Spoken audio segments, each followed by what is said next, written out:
you doing so far? We're out here at the signing event. It's just getting started, but kind of meeting people, and this is actually the first one for me, so it's kind of fun.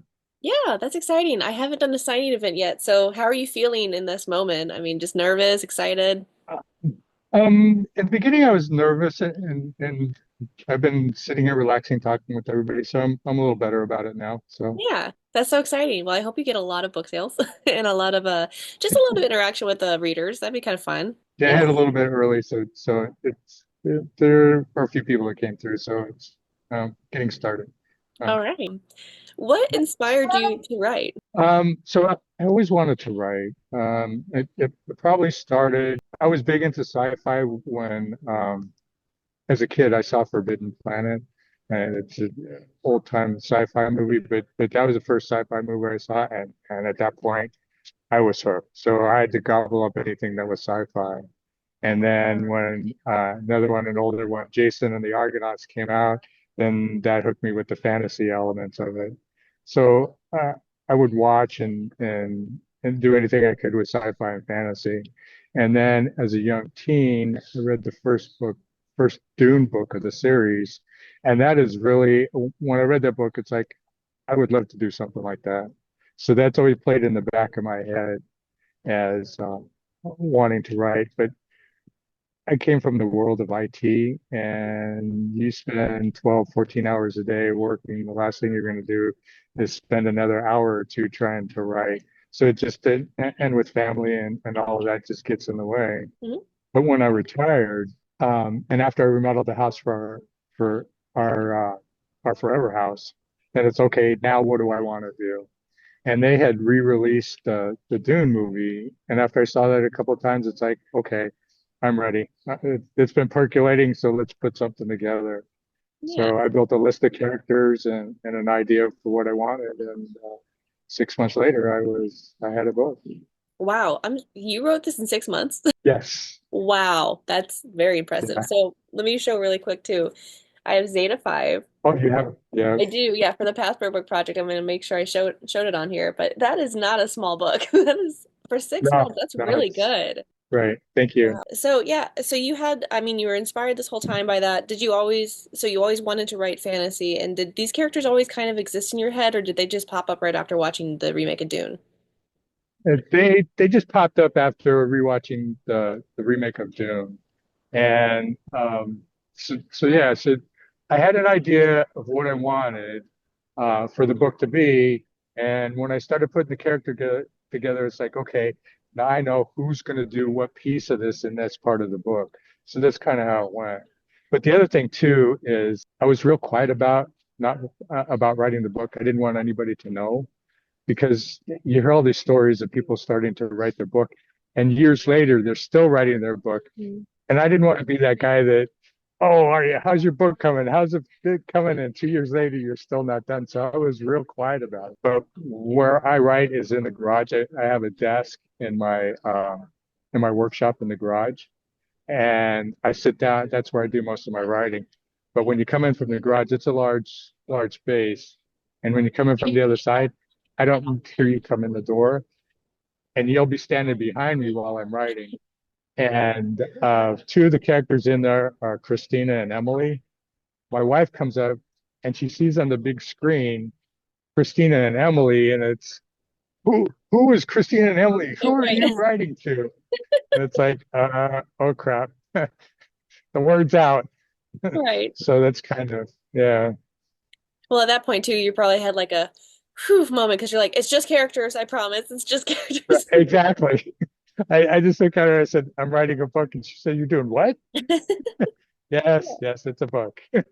But still 6 months. Wow, that's amazing. And like, again, it's not a small book. And you have two stickers on here of awards you've won, the Global Book Award and then the Yes. International Impact Winner Book Award. Do you want to talk about those? Yeah, so actually, as an indie author, you don't get submitted for stuff. You have to submit on your own. And I submitted for those probably 7 or 8 months before. And right right around the Christmas holiday, I got the one from the Impact book. And then a week later, I got the one from the Global book. So I got them within a week apart of Oh each wow. other, and I was completely blown away at the fact that I received them. And it was something that I hoped would happen, but didn't really think would happen when I'm applying for that. It's like, there's all these people that are applying for it. What makes my book stand out more than any of the others? But it did. So Yeah. I was over the moon for it. Yeah, well that feeling feels great. So the Dune movie actually, the remake came out in my mind not that long ago, but it was probably was a little bit ago. When did you come out with this book? So they actually released. They tried to release Dune just as the pandemic came out. Hmm. And then they re-released it.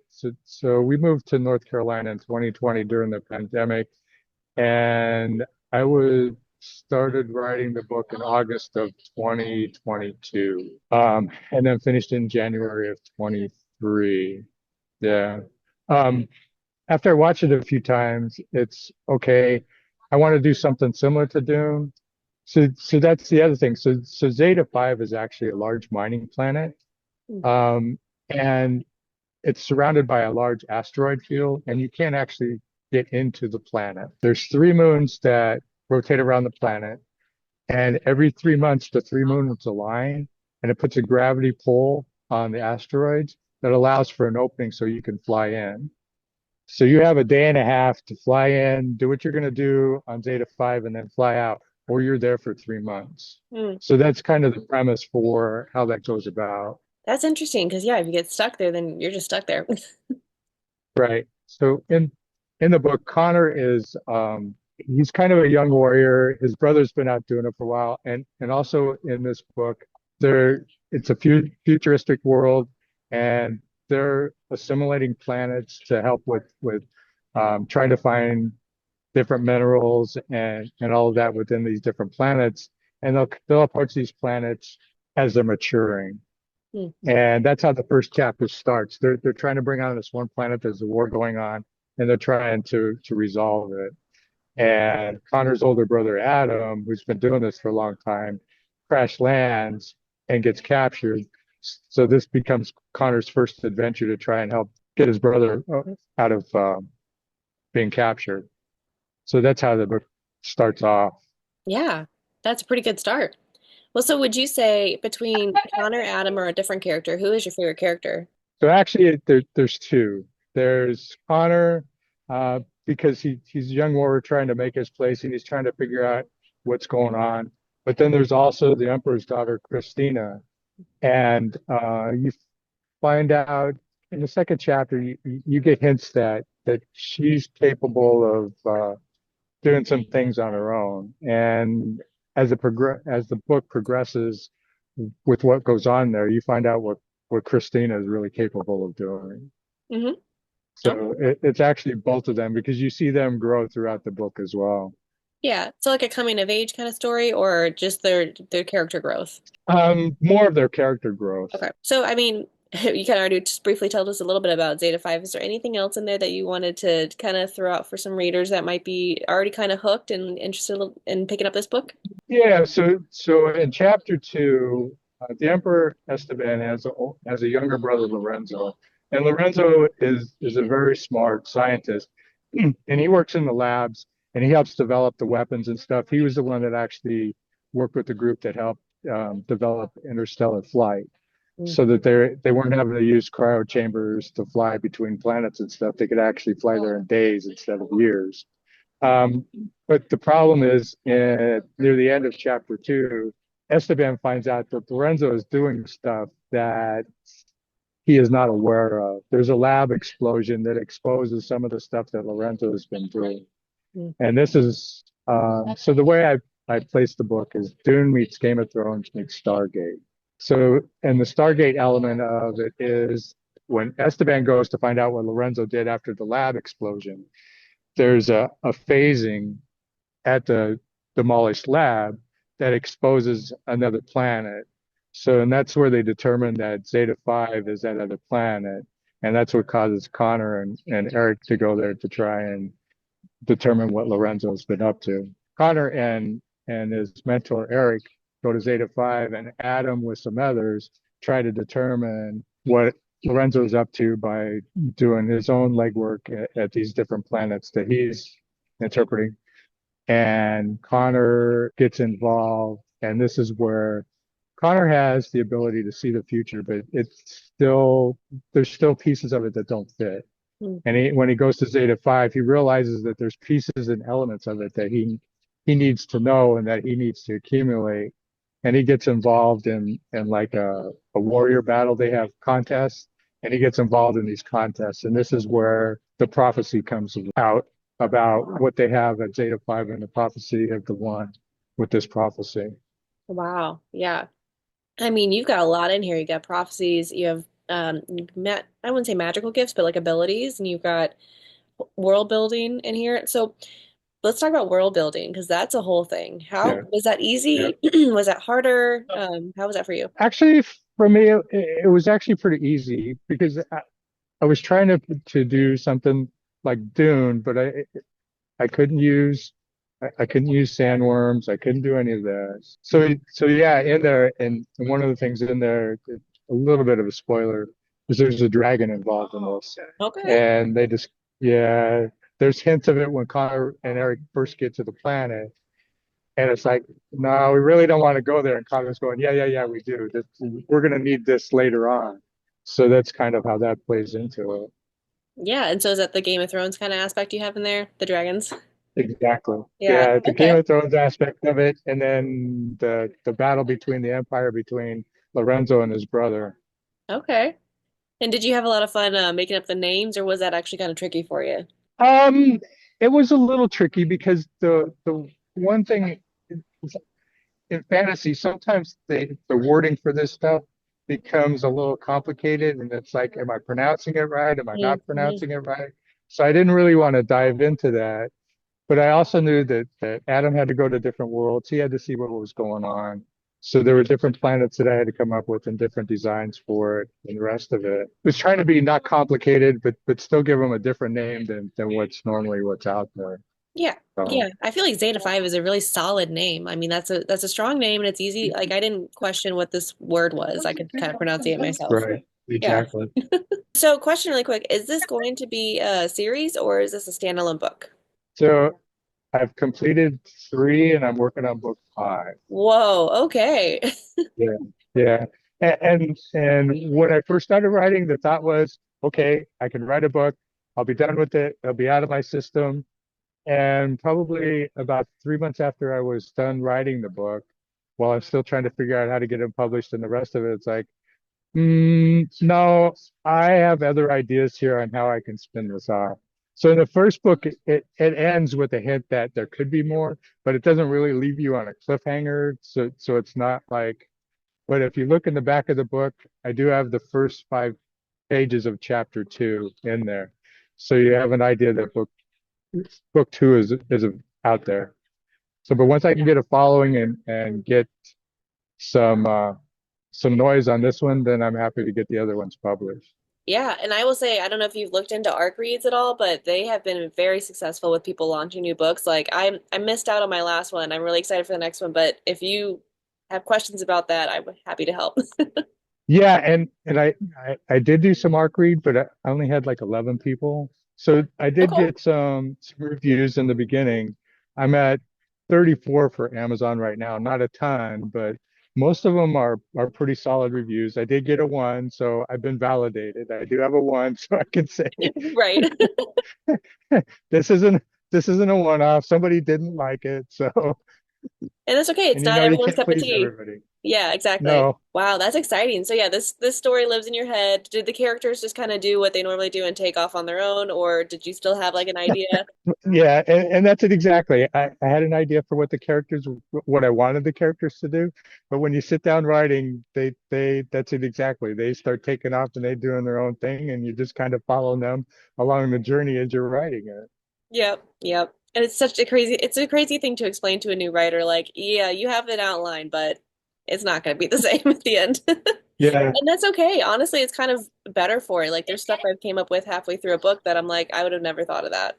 and that's like in the middle of the book, I knew there was something that I wanted to do, and I knew how I wanted to do it, but I wasn't exactly sure until I had the characters in there. And then when I had the characters in there, it's like, okay, this all makes it's crystal clear here as what I'm doing with it. Yeah, well, yeah, with book five, I mean, you're just flowing with these ideas. Like you have this whole world and it's Yeah. now coming out. And maybe this was the time for it to come out. Like you couldn't have done it earlier in your life. Maybe this is where it needed to be. Right, right, exactly. And that's exactly how I look at it. Yeah. No, that's awesome. And you can be in the moment with it and go out and do book signings. That's so fun. And your wife Yeah, knows you're writing a book yeah. about women and not messaging them. So Right. Yep, yep. I'm um, focused on the book, not women. Yep. right, you're right. So my next question was if you had any other projects, but I guess technically you are because you're working on book five. So do you know about how many books you're going to have here, or you're just kind of letting it take its course? So actually, I've started mirroring a plot for book six because there's stuff that happens in book four that won't really come out that much in book five, so it has to expand into book six. After I wrote this first book, I actually went in a different direction and started putting a fantasy book together. But when I was talking with the woman that helped me get the book published, I said, should I try and finish that book and then before and get that out there before I do the rest of these? She said, no, no, no, no. She says, once you get a following for this book, they're going to be a little upset if you completely change directions because the other book that I'm working on is actually pure fantasy. It has to do with warlocks and super warlocks and a spell book that is um, lost during the Spanish Inquisition. Okay, that's exciting. So Yeah, that it is the crazy thing about an author's mind is we can have multiple stories in there. We just want to get them all out, but the readers are like, hold on. I yeah, I need the whole series and then I I need want you to go this. this way, not that way. Yep, Yes. Yeah, but we're like, we want to share all of it now. yep. Well, do you have any others floating up in your head that you are wanting to talk about, or you want to kind of keep those to No, yourself for now? well, I've got some others, but they're still kind of percolating, probably within the first, second chapter of a book. So they're not really anything solid yet that would be worth talking about. Yeah, okay. Well, before we get too far into it, I like right in the middle like to add in your social plugs so that just in case later on we forget or get kicked out, I just want to make sure we have that in the video. So, where are you Oh, mostly awesome. active on social? So recently it's been TikTok. It's been and I was slow to do it because of all the China stuff and all the rest of it. But once I jumped in, it's been amazing the book talk community and the support that's out there for them, for all its authors, and it's just been an amazing journey. So that's where most of it is. I actually started on Facebook. I have an author page, RD Moreno, comma author on Facebook. And then I also have an Instagram page that I'm kind of playing with as well. But most of it right now is really on TikTok. Yeah, I'm in the same boat. Well, and Instagram is kind of a hard beast. Yeah, I feel like there's a lot more bots and it's a little overpopulated over there, especially for authors and readers. I don't know. That one's tough. But I can still have all that down Yeah, below so people can follow you at all your platforms. awesome. And your books are on Amazon, or do you have a website you're selling them on, or just Amazon? Yeah, yeah. Well, the website takes you to the Amazon page because I'm not really selling them. Since I only have one book, trying to do that type of sale is not really prudent at this point. Once I get multiple books out there, then it makes more sense to really be out there doing that. Yeah, that makes sense. I do also have it on Ingram Spark, so you can get it on Barnes and Noble, Walmart, Target, all those. You can order from there as well too. So for Perfect. some of the people that have been trying to boycott Amazon, you can find it other places now. Nice. Yeah, that's awesome. Well, and yeah, see, once you start getting a following for this, and then you bring out the second, third, fourth, people are they're just gonna come running. That's my hope. Yeah. I mean, you said you had 43 reviews. That's pretty good for a first book. Yeah. And it hasn't been out Yeah. that long. That's really good. You're doing good. It's actually been out there a year, April. April 17th is a year. Yep. Yeah, that's awesome. Congrats. Thank you. Okay, well, let's go ahead and jump into the artwork segment. Did you still want to do that one today? Those are the three words at Yeah, TikTok. and I did the Okay. three words. Let me see if I can pull it up here. What I did is I did a limerick for it. So the three words you had for me was nefarious, Quixotic and Foopadoodle. So what I came up with is there once was a nefarious young man from New York who was in love with a woman from there. With actions of being quixotic to impress his lady fair, the extravagant gesture was rejected as she believed the person was Foopadoodle, leaving the man in despair. Wow. You had the hardest three words and you did such a good job with those. And Um, I didn't even use AI. Perfect. Yeah. Well, I actually even had to look up a quixotic. I've never heard of that before. And so I had to look that one up and even how to say it. Yeah. Yeah. Well, and I was surprised that Foopadoodle would actually, when it's listed as not being used anymore, that it actually refers back to Don Quixote. So I was surprised to hear that was based on something like that. Yeah, Well, strange. yeah, so I put in a video, I said I need three random words and someone commented those words and said we need to bring back the old English. And I was like, "Oh, okay." So, yeah, they really were Yeah, trying to bring back yeah, old English. they were. Yeah.